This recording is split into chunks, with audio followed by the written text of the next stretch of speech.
Partai-partai pengusung dari pasangan calon nomor urut 1 dan 3 sedang berupaya untuk mengajukan hak angket kepada DPR terkait dugaan kecurangan dalam pemilu.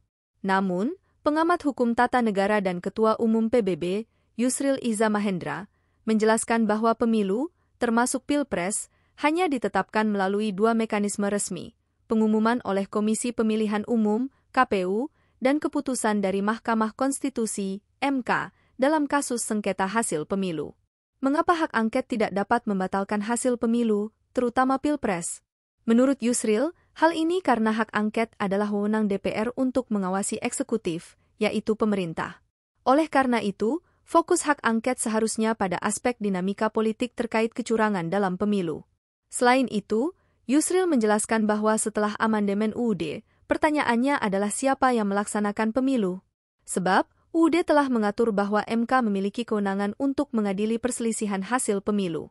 Undang-undang pemilu sendiri telah menetapkan beberapa lembaga sebagai pengawas pelaksanaan pemilu, seperti Gakumdu, Panwas, dan DKPP, untuk menangani dugaan kecurangan. Meskipun demikian, Yusril menegaskan bahwa hak angket tidak mampu membatalkan hasil pemilu karena kewenangannya yang lebih umum, sementara penyelesaian sengketa pemilu diatur melalui MK.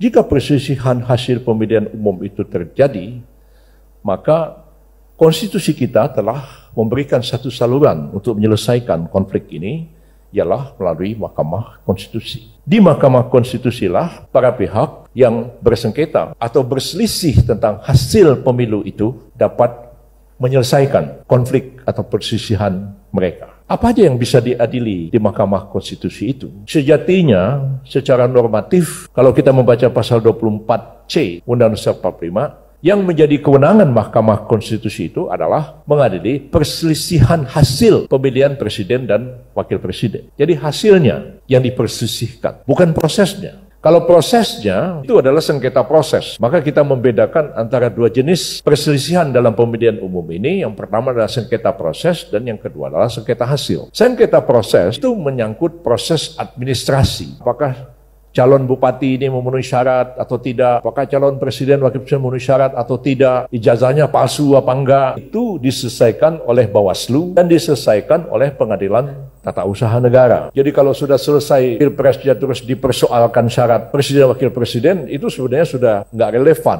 Karena kalau wakil presiden dan presiden tidak memenuhi syarat, itu mesti dipersoalkan di Pengadilan Tata Usaha Negara, bukan dipersoalkan di Mahkamah Konstitusi. Putusan MK tentang perselisihan hasil pemilihan umum presiden wakil presiden itu adalah final and binding.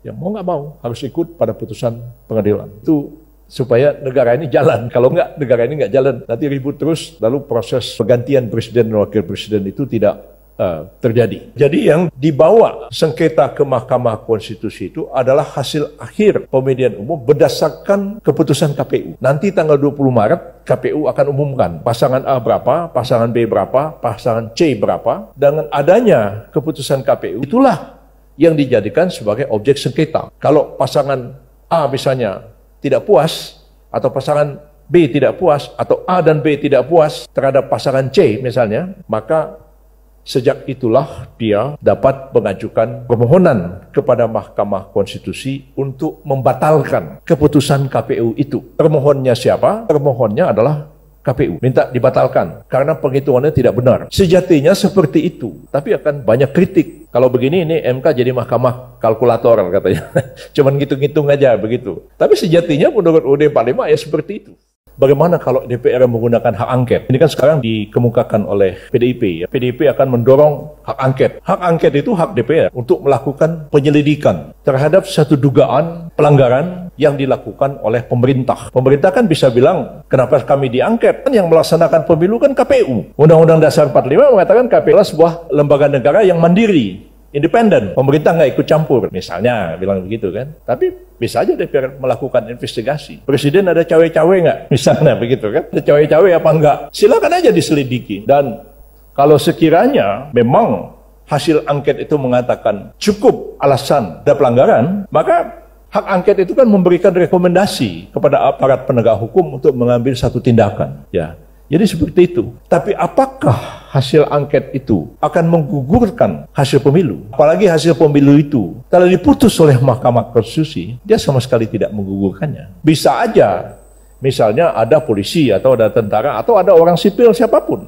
yang ternyata cawe-cawe memalsu misalnya komputer KPU sehingga si A menang yang harusnya nggak menang. Orang itu bisa dipidana. Ya pidana itulah sanksinya kepada dia. Tapi tidak menggugurkan hasil pemilihan umum apalagi telah diputuskan oleh Mahkamah Konstitusi. Jadwal pemilu kita itu kan sudah dibuat sedemikian rupa untuk mengantisipasi kemungkinan adanya putaran kedua. Kan begitu. Nah, makanya pemilu kita ini lambat sekali kan.